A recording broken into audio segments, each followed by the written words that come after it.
Hello friends, welcome to Indian study पर आपका स्वागत है। दोस्तों, आज की इस वीडियो में मैं आप लोगों के लिए जीके का टेस्ट लेकर के आया हूं, जो कि आपके आने वाले एग्जाम यूपीएसआई के लिए बेहद इंपॉर्टेंट है।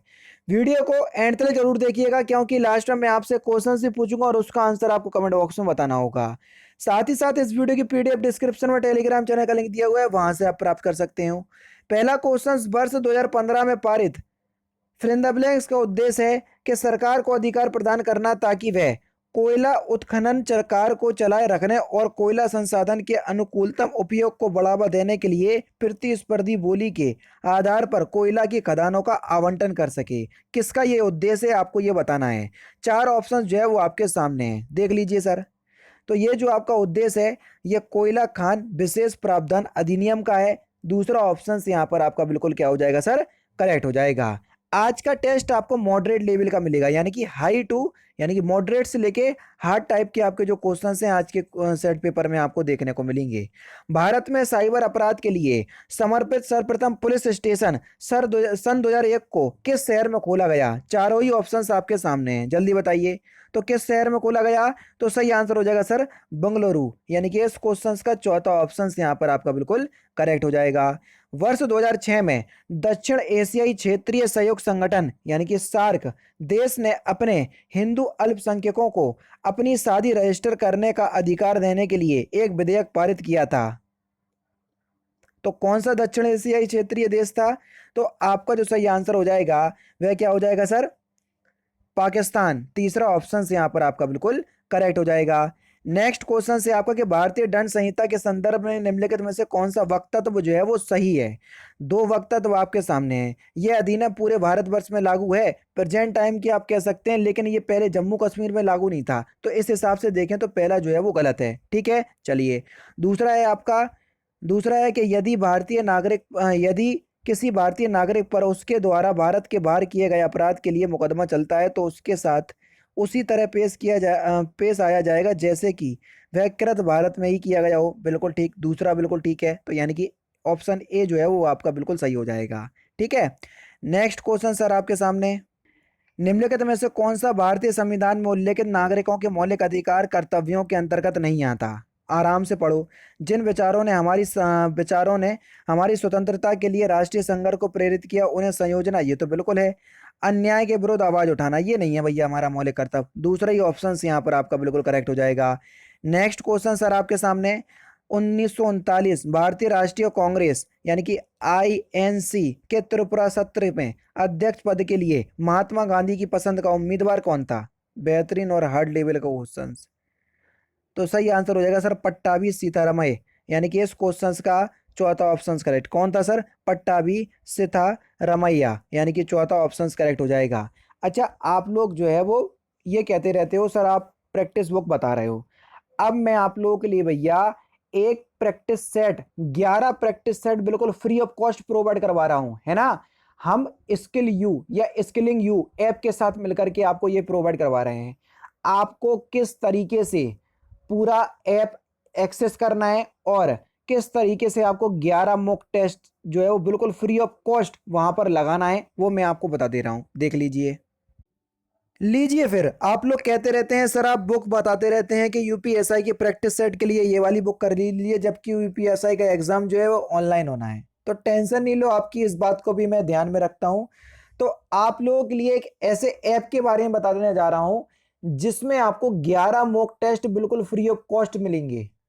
सुना ना, फ्री ऑफ कॉस्ट मिलेंगे 11 मॉक टेस्ट, कोई पैसे नहीं देने, है ना। स्किलिंग यू नाम करके आपका ऐप है, डाउनलोड कैसे करना है बता दे रहा हूं। 11 मॉक टेस्ट आपको तभी फ्री मिलेंगे जब आप कूपन कोड की जगह अपने चैनल का नाम इंडियन स्टडी अप्लाई करेंगे। आपको प्ले स्टोर पर जाकर के स्किलिंग यू सर्च करना है। पहले ही सर्च पे आपको ये जो ऐप का ऐप जो है वो मिल जाएगा, इसको आपको इंस्टॉल कर लेना है। जैसे ही आप ऐप डाउनलोड कर लेंगे, अपना मोबाइल नंबर डाल करके रजिस्ट्रेशन कर लेंगे, तो आपके सामने ये इंटरफेस खुल करके आएगा। ठीक है, फिर आपको क्या करना है, यहां पर ये लिखा है आज का मॉक टेस्ट, इस पे आपको क्लिक करना है। जैसे ही आप क्लिक करेंगे तो देखो आपको यूपीएसआई और UP triple S C PET दोनों ही एग्जाम के लिए हमारा कोड जो है वो काम करेगा। UP triple S C PET का जितना भी मटेरियल होगा आपको, मॉक टेस्ट होंगे, बिल्कुल फ्री ऑफ कॉस्ट मिलेंगे, कोई पैसे नहीं देने हैं। हमारा आपको इंडियन स्टडी कोड अप्लाई करना है। जैसे हमने यूपीएसआई पे क्लिक करा, देख लीजिए, देख लीजिए सर, ये सारे जो देखो दो टेस्ट तो आपके फ्री हैं, सभी के लिए हैं, लेकिन बाकी के टेस्ट जो है वो आपके क्या है, अनलॉक है, सॉरी लॉक्ड है। इनको क्या करना पड़ेगा, अनलॉक करना पड़ेगा। या तो आप पैसे पे कर दो, लेकिन आप हमारी क्लास से पढ़ रहे, इंडियन स्टडी चैनल पर पढ़ रहे, तो आपको पैसे नहीं देने। क्यों नहीं देने? जैसे ही हमने बाय नाउ पे क्लिक करा तो देख लीजिए सर, यहां पर लिखा हुआ है अप्लाई कूपन। अप्लाई कूपन में हम क्या करेंगे सर, अपने ही चैनल का नाम जो कि हमारा इंडियन स्टडी है उसको क्या करेंगे सर, अप्लाई करेंगे। देखो इंडियन स्टडी हमने यहाँ अप्लाई करा, देखो your coupon Indian study is applied successfully. ठीक है, लो भैया हो गया। ये आपको देखो बिल्कुल 0 रुपये में मिल रहा है, 1 रुपया भी नहीं देना है, बस सबमिट कर देना है। आपके जितने भी टेस्ट हैं वो आपके क्या हो गए सर, अनलॉक्ड हो गए। देखो ये हम यूपीएसआई पे चले, सारे टेस्ट आपके अनलॉक हो गए ना। सारी चीज फ्री ऑफ कॉस्ट है, बस आपको अपना समय पढ़ाई पे देना है। सेम यही काम आपको UP triple S C PT में करना है। ठीक है, बिल्कुल फ्री ऑफ कॉस्ट है, इत्मीनान से घर पे बैठ करके तैयारी करो। 11 मॉक टेस्ट है, इन फ्यूचर इनमें हो सकता है कि आगे और बढ़ जाएं। जो आप लोगों के लिए यूजफुल था वो मैंने आपको बता दिया, जैसा कि हम आपको हर वीडियो में बताते रहते हैं। नेक्स्ट क्वेश्चन, राज्यसभा के पदेन सभापति कौन होते हैं? देखो अगर हम बात करें राज्यसभा के पदेन सभापति की, तो सही आंसर हो जाएगा भारत का उपराष्ट्रपति जो है वो राज्यसभा का पदेन सभापति होता है, लेकिन ये राज्यसभा का सदस्य नहीं होता है। ठीक है, इस बात को भी ध्यान रखना। सौर पवन में सूर्य के अवरक्त प्रकाश को एक बिंदु पर केंद्रित करने के लिए किस प्रकार के दर्पण का प्रयोग किया जाता है? तो किस प्रकार के दर्पण का प्रयोग करेंगे सर? तो आपका सही आंसर हो जाएगा सर, अवतल दर्पण। दूसरा ऑप्शन करेक्ट। विधायकों की संख्या की दृष्टि से भारत की सबसे छोटी विधानसभा कौन सी है? जल्दी बताओ, तो कौन सी है? तो सही आंसर हो जाएगा सर, पुद्दुचेरी। तीसरा ऑप्शन यहाँ पर आपका बिल्कुल क्या हो जाएगा सर, करेक्ट हो जाएगा, क्योंकि इसके विधायकों की संख्या एक राज्यसभा और एक लोकसभा में है। ठीक है, और ये एक केंद्र शासित प्रदेश भी है। वर्तमान में भारतीय अल्पसंख्यक आयोग के अध्यक्ष कौन है? जल्दी बताओ, तो सही आंसर आपको क्या हो जाएगा? तो सही आंसर हो जाएगा सर आपका ऑप्शन नंबर ए, पहला ही ऑप्शन करेक्ट हो जाएगा, गुयरुल हसन। इनका पूरा नाम है सैयद गुयरुल उल हसन रिजवी। तो रिजवी आपने मोस्टली पढ़ा होगा। ठीक है, यदि किसी कार्यस्थल पर कर्मचारियों की फिल इन द ब्लैंक संख्या से ज्यादा है तो भारत में स्थित सभी कार्यस्थलों में महिला यौन उत्पीड़न अधिनियम के अंतर्गत दिए गए दिशा निर्देश का क्रियान्वयन करना होगा। कितनी संख्या से अधिक? तो सही आंसर हो जाएगा 10। किसी कार्यस्थल पर कर्मचारियों की संख्या 10 से अधिक हो तो। दूसरा ऑप्शन करेक्ट। किस जिस केंद्र शासित प्रदेश की अपनी विधानसभा नहीं होती है उसके प्रशासन का दायित्व किसका होता है? तो सही आंसर आपका क्या हो जाएगा सर, राष्ट्रपति का, है ना। राष्ट्रपति जो है वो राज्यपाल के माध्यम से जो है ये, या उपराज्यपाल के माध्यम से जो है वो प्रशासन चलाएगा। ठीक है, तीसरा ऑप्शन करेक्ट। नेक्स्ट क्वेश्चन से आपका, स्पेनियन कर का एक प्रकार है, जल्दी बताइए। तो सही आंसर है सर, मुद्रा लेन देन कर का एक प्रकार है। दूसरा ऑप्शन करेक्ट। भारत में निर्वाचक नामावली के संदर्भ में निम्नलिखित में से कौन सा वक्तव्य जो है वो आपका सही है? देख लो भैया, दो वक्तव्य दिए। पहला वक्तव्य है कि निर्वाचन नामावली को समानता प्रतिवर्ष संशोधित किया जाता है। बिल्कुल किया जाता है, ताकि उन सभी, देखो उसके बाद बताया गया है, ताकि उन सभी लोगों के नाम जोड़े जा सकें जिनकी आयु उस साल 1 जनवरी को 18 वर्ष हो चुकी हो। ठीक है, और दूसरा है आपका, निर्वाचन नामावली का अद्यतनीकरण केवल चुनाव प्रचार के दौरान रोक दिया जाता है। बिल्कुल ये भी ठीक है, तो ए और बी जो है वो दोनों सही है। तीसरा ऑप्शन यहाँ पर आपका बिल्कुल करेक्ट हो जाएगा। निम्नलिखित में से कौन राष्ट्रीय सुरक्षा समिति के सामरिक नीति दल के सदस्य हैं? जल्दी बताइए। विदेश सचिव बिल्कुल हैं सर। उसके बाद गृह सचिव भी हैं, केंद्रीय प्रत्यक्ष कर बोर्ड के सचिव भी हैं, तीनों ही हैं, ए बी और सी। दूसरा ऑप्शन करेक्ट। शाहजहां के सत्तारूढ़ होने से पहले जहांगीर के बाद वास्तविक शासक कौन था? तो सही आंसर हो जाएगा आपका शहजादा शहरयार, यानी कि दूसरा ऑप्शन यहाँ पर आपका बिल्कुल करेक्ट हो जाएगा। आयकर अधिनियम की किस धारा के तहत आय से कटौती की जा सकती है? तो धारा 80 के तहत, पहला ऑप्शन करेक्ट। निम्नलिखित में से किन घोटालों के बारे में ऐसा माना जाता है कि सूचना का अधिकार अधिनियम के कारण इनका पर्दाफाश हुआ है? आदर्श आवास योजना घोटाला, तो ये तो आपका जो है वो बिल्कुल ठीक है। उसके बाद 4G घोटाला, ये गलत है। कोयला ब्लॉक घोटाला, ये सही है। ए और सी सही है। तो कौन से ऑप्शंस में दिए? तीसरे ऑप्शंस में दिए। नेक्स्ट क्वेश्चन, किसी महामारी की स्थिति में सरकार मौलिक फिल इन द ब्लैंक्स को सीमित कर सकती है। किसको? मौलिक स्वतंत्रता के अधिकार को जो है वो सीमित कर सकती है, जो कि हमारा एक मौलिक अधिकार है। अभी हाल ही कर दिया था लॉकडाउन में, क्योंकि महामारी बढ़ गई थी। कौन सी? सभी लोग जानते हैं, कोरोना वायरस। निम्नलिखित में से किस मामले में उच्चतम न्यायालय ने दो ब्रिटिश नागरिकों को 6 वर्ष की सश्रम कारावास की सजा सुनाई, जबकि वे मुंबई उच्च न्यायालय से बरी हो चुके थे? तो सही आंसर आपका क्या हो जाएगा सर? एंकरेज मामला, यानी कि इस क्वेश्चन का पहला ही ऑप्शन करेक्ट। नेक्स्ट क्वेश्चन, भारतीय पुलिस सेवा कंधों की पट्टियों पर एक तमगे का इस्तेमाल करती है। इनमें से कौन सा तमगा वरिष्ठ भारतीय पुलिस सेवा के अधिकारियों के लिए तमगे के रूप में प्रयुक्त नहीं होता है? जल्दी बताओ। तिरछी तलवार और छड़ी ये तो होती है, अशोक चक्र ये नहीं होता है। दूसरा ऑप्शन यहाँ पर आपका बिल्कुल करेक्ट हो जाएगा। नेक्स्ट क्वेश्चन से आपका कि निम्नलिखित में से कौन सा समवर्ती सूची के अंतर्गत है? जल्दी बताइए। Question number 22। कैदियों का एक राज्य से दूसरे राज्य में स्थानांतरण, ये समवर्तीय सूची के अंतर्गत है। नेक्स्ट क्वेश्चन आपके सामने, भारतीय पर्यावरण कानून में फिल इन द ब्लैंक्स एक ऐतिहासिक मामला था।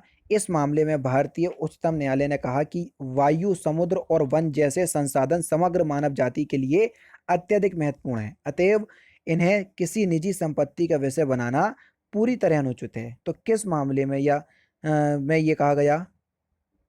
क्वेश्चन नंबर 23, आराम से ऑप्शंस देख लो। तो सही आंसर हो जाएगा सर MC मेहता बनाम कमलनाथ। तीसरा ऑप्शन करेक्ट। खसरा के उपचार के लिए इस्तेमाल किए जाने वाले टीके का नाम क्या है? तो सही आंसर हो जाएगा सर MMR, यानी कि दूसरा ऑप्शन करेक्ट हो जाएगा। उत्पादन के 3 स्तंभ हैं, वे कौन कौन से हैं? तो उत्पादन के 3 स्तंभ कौन कौन से हैं? भूमि, श्रम और पूंजी, यानी कि तीसरा ऑप्शन बिल्कुल करेक्ट।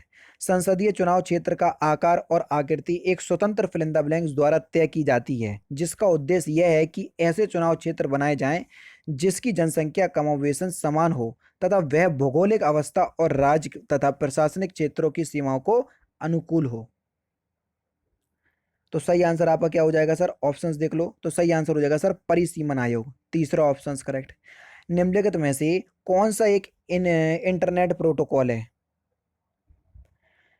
तो सही आंसर हो जाएगा सर TCP, यानी कि ट्रांसमिशन कंट्रोल प्रोटोकॉल। ये एक इंटरनेट प्रोटोकॉल है। तीसरा ऑप्शन करेक्ट। किसको माइक्रोसॉफ्ट भारत का नया अध्यक्ष नियुक्त किया गया? सिंपल और इंपोर्टेंट क्वेश्चंस।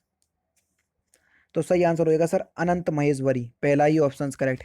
इलायची यानी कि कार्डेमम पहाड़ियाँ किस राज्य में स्थित हैं? अभी हाल ही ये क्वेश्चन मैं करवा चुका हूँ। सिंपल है।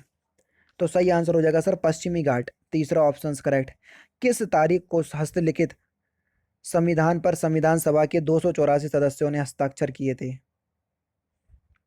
तो सही आंसर होगा 24 जनवरी 1950। तीसरा ऑप्शन करेक्ट। उच्चतम न्यायालय का वह कौन से अधिवक्ता जनहित याचिका दायर करने के लिए प्रसिद्ध हैं जिनकी याचिकाओं में प्रमुख है अभियुक्त प्रतिनिधियों को सांसद पद से खारिज करना, दूसरी शादी के लिए धर्मांतरण पर रोक लगाना? तो कौन है वो? तो सही आंसर हो जाएगा सर पुष्पा कपिला हिंगोरानी। कई बार पढ़ चुके हैं ये वाला क्वेश्चन। पहला ही ऑप्शन करेक्ट। राष्ट्रगान और आजाद हिंद फौज का कदम ताल गीत कदम कदम बढ़ाए जा के संगीतकार होने का श्रेय किन्हें जाता है? तो सही आंसर हो जाएगा सर राम सिंह ठाकुरी। चौथा ऑप्शन करेक्ट। फलोद्यान के अध्ययन को जो बागवानी की एक शाखा है किस नाम से जाना जाता है? तो उसको हम किसके? फल कृषि विज्ञान के नाम से जानते हैं। तीसरा ऑप्शन करेक्ट। औद्योगिक संगठन के मुताबिक कंपनियां प्रत्यक्ष विदेशी निवेश से जुड़ी हैं क्योंकि, चारों ही ऑप्शंस देख लो आराम से, क्योंकि कुछ संपत्ति स्थानीय नियंत्रण से ज्यादा विदेशी नियंत्रण में अधिक मूल्य होती है, यानी कि दूसरा ऑप्शन करेक्ट। नेक्स्ट क्वेश्चन, इस यातायात संकेत का अर्थ क्या है? इत्मीनान से देखो फिर इस क्वेश्चन का आंसर दो। तो सही आंसर हो जाएगा आगे सड़क विभाजित है। दूसरा ऑप्शन करेक्ट। लोगों के द्वारा प्रकृति में किए गए परिवर्तन को फिल इन द ब्लैंक्स भी कहा जाता है। तो लोगों के द्वारा प्रकृति में किए गए परिवर्तन को मानवोचित परिवर्तन विज्ञान भी कहा जाता है। तीसरा ऑप्शन करेक्ट। वर्ष 1968 से लेकर अब तक लोकपाल विधेयक संसद में कुल फिल इन द ब्लैंक्स बार प्रस्तुत किया जा चुका है। तो सही आंसर हो जाएगा सर 11 बार। पहला ही ऑप्शन करेक्ट। पनामा नहर किन दो सागरों या महासागरों को जोड़ती है? तो सही आंसर होगा अटलांटिक महासागर और प्रशांत महासागर, दूसरा ऑप्शन करेक्ट है। आंध्र प्रदेश से पृथक राज्य तेलंगाना बनाने की आवश्यकता पर समीक्षा करने के लिए केंद्र सरकार द्वारा कौन सी समिति बनाई गई थी जिसने राज्य की अखंडता को सर्वोच्च प्राथमिकता दी थी? तो सही आंसर हो जाएगा सर श्री कृष्ण समिति, तीसरा ऑप्शन करेक्ट। और लास्ट क्वेश्चन, भारत में जम्मू कश्मीर के विलयन के अधिमिलन पत्र के अनुसार किन क्षेत्रों में भारत को अधिकार प्राप्त है? तो इस क्वेश्चन का आंसर जो है आप मुझे कमेंट बॉक्स में बताएंगे। तो दोस्तों ये थे आपके 40 जीके के धमाकेदार इंपॉर्टेंट क्वेश्चंस, सेट पेपर देख करके आपको लग गया होगा, है ना। वीडियो अगर आपको अच्छी लगी हो तो प्लीज़ दोस्तों वीडियो को लाइक और शेयर जरूर कर दीजिएगा। तो दोस्तों फिलहाल की वीडियो में सिर्फ इतना ही। अगर आपको वीडियो पसंद आए तो प्लीज़ दोस्तों वीडियो को लाइक कीजिए, शेयर कीजिए और साथ ही साथ हमारे चैनल को सब्सक्राइब करना ना भूलें, क्योंकि मैं रोजाना इसी तरह के वीडियोस आप लोगों के लिए लाता रहता हूँ। नमस्कार दोस्तों, जय हिंद, जय भारत।